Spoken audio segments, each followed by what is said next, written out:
Hey, MyLeague fans, Coach 2K back with another NBA2K MyLeague series video with the fictional rosters and my Hoosier Hobgoblins. And in this episode, we're going to talk about Byron Dantley. He's our superstar, leading scorer in the league. We're going to take a look at his contract situation, and then we're going to meet with Byron, kind of get an idea of what he's thinking about for next year, and then start to put together a plan for what we can do to re-sign Byron if he indicates to us that he wants to re-sign with us. So if you're new to the channel, click that subscribe button, click the bell to get notified whenever I upload anything new. You'll get notified. You won't miss a single episode of my MyLeague series or other NBA 2K video that I might put out. Alright, so here we are. We're looking at Byron Dantley's contract situation. And he is our superstar. We're paying him $10.5 million this year. And he is an unrestricted free agent. So at the end of the year, if we don't have things finalized with him, then he can just go to any other team. And we want him to stay here with the Hoosier Hobgoblins. So it's going to be a difficult situation, as you can see here in a second. We're going to talk about our salary cap situation. But let's first take a look at what Byron Dantley's thinking about for next year before we do that. All right, first off, Byron tells us that he's happy with things around here. So that's a good sign. His morale is high. Looks like it's probably over 80, which is good. And he's feeling satisfied about how he's been playing in recent games. And he should be. We're on a 5-game winning streak. And he's leading the league in scoring. And he's the focus of our offense every single game. So it's good to see that he is happy about that situation. Now, as far as his contract is concerned, he's telling us that this is his contract year. And right now, he's thinking that he wants to come back here next year. But it's very important for him to play for a winner. So it's crucial for us this year to have a very good season. Because if we don't have a very good season, then it's going to be difficult to sign Byron Dantley. Now, if we have a good season, it looks like he's a very loyal player. And if we have a good season, I think that increases the chances that he will come back and be on our team next year. All right, so while it's good news that Dantley appears to be happy here, he's leaning towards signing with us. Currently, he's undecided as far as a contract extension is concerned. And he's looking to make about $28 million in his contract. And, that's going to be a substantial amount of money for the franchise. And we're going to have to figure out if we're going to have that kind of money in the upcoming season. Now, the problem with Byron Dantley's contract is that we don't have any bird years. So anything we sign him to, we're going to have to be under the salary cap in order to do that. So we're going to have to look at the space that we have and find out if we don't have enough space next year, kind of, what we need to do to get that space cleared. So $28 million is the number that we're looking at here. And so that's the focus of what we're going to look at for our salary cap situation. All right, so here's our current salary cap situation for next season. And you can see here that next season, our team salary totals $88.23 million. And we've got $14.89 million to work with under the cap. So we're going to have to stay under the cap. And because he wants about $28 million, we're shy here, $14-15 million. And so we're going to have to find that somewhere in order to re-sign him. So what I decided to do is look at everybody's contract here. We got the Juker committed for quite a while, and he's got a substantial contract. And we'd like to hang on to the Juker if we can, although his contract is pretty big. I think we kind of want to wait and see how he's going to pan out. But he does add a lot to the team. And overall, I like the Juker, so if I can maintain him, I want to. We've also committed a substantial amount of money to Bo Warwick, next year he's going to make almost $18 million. Jedovic is looking at $12.38 million. And Justice's situation, he has a team option of $10.25 million. And so that isn't committed yet. And we can decide to forego signing Justice if we want to. Now, Gatson is our rookie, and I really like Gatson. And so I want to do everything I can to keep Gatson and his $8.1 million contract. So I don't think we're going to be able to do anything with Gatson's contract, because we want to hang on to him if at all possible. Garnett, in his situation, he is a role player. We're not actually playing him at the moment. He's a little bit unhappy because he's not getting any playing time. But there's $7.5 million in cap space that we can free up if we can get rid of his contract. So that puts us at about $22 million, and we need to find about another $6 million. So Garnett's probably the number one guy that needs to go contract-wise. And of course, if we do trade him for another player, we're going to have to, that guy's going to have to be like a one-year deal kind of guy, I think, because we need the cap space for next year. Next up is Bayo. He's our center. He's been playing awesome this year. In fact, he was a bench player to begin the year, and he's indicated that he wants to re-sign with us. So we're interested in doing that, but we've got to address Dantley's situation first. So we've got Bayo committed to $7 million. If at all possible, we're going to try and not touch Bayo's contract. Just like Gatson, we want to try and hang on to Bayo. But if we had to, we could decide to let Bayo go, although I don't want to do that. Next up is Byrons. Byrons has a player option for next year. Byrons, I kind of like to pick on him during games. He has $5.9 million, almost $6 million. So we're getting closer to that $28 million if we can get rid of Byrons' contract. So I think that, we're going to look to move Byrons just like we're going to look to move Garnett, because between those two players, what is that, 12, 13, 4, 13, 4, and 28, that's almost the $28 million that we need.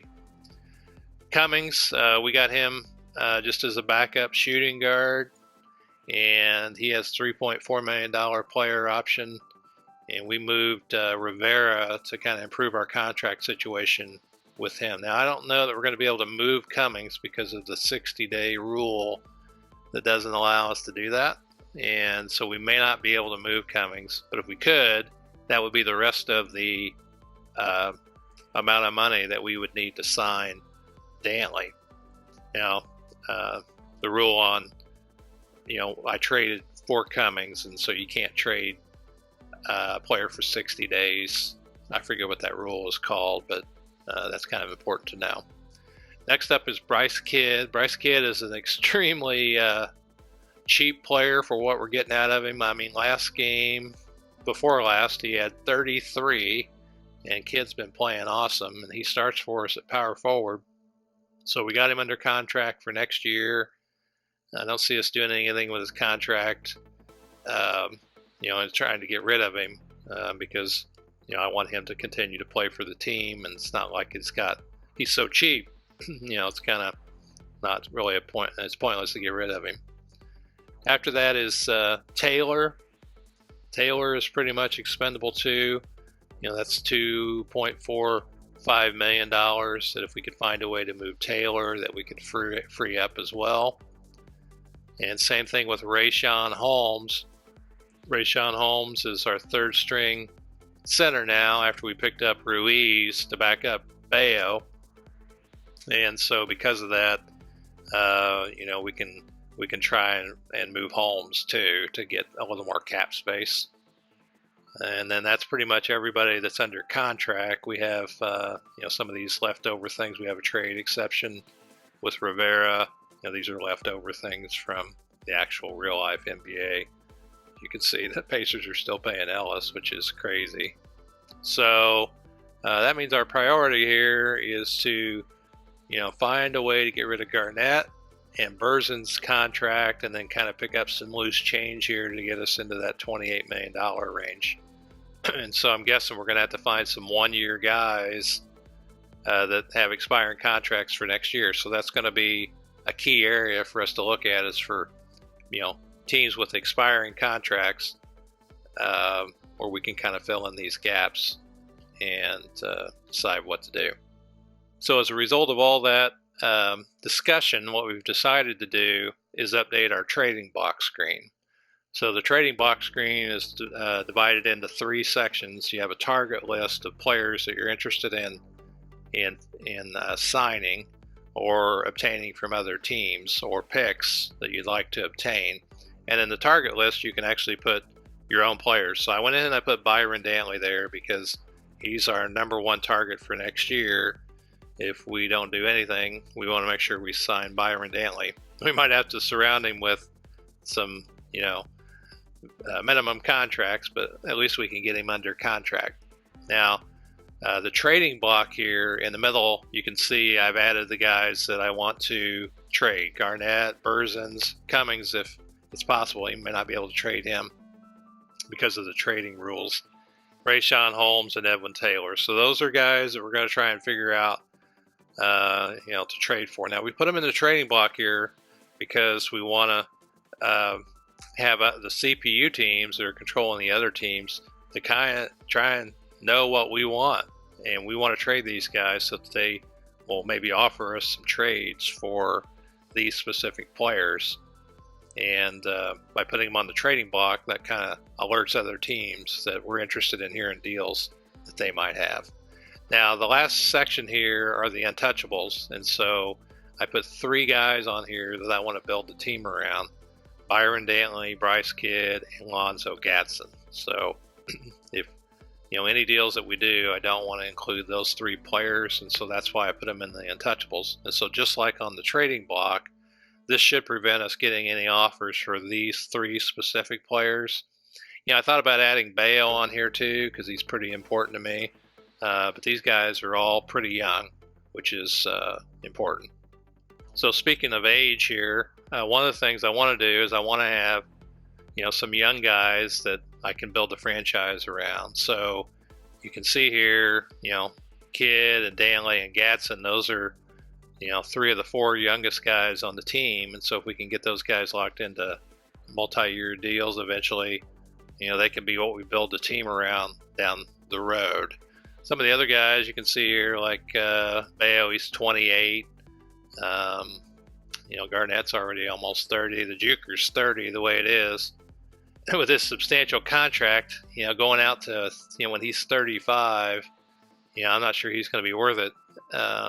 He's already lost 1 point overall. I'm not sure exactly why that is, but, that's something, a number I expect to continue to go down. I don't know that we're going to be able to justify his contract.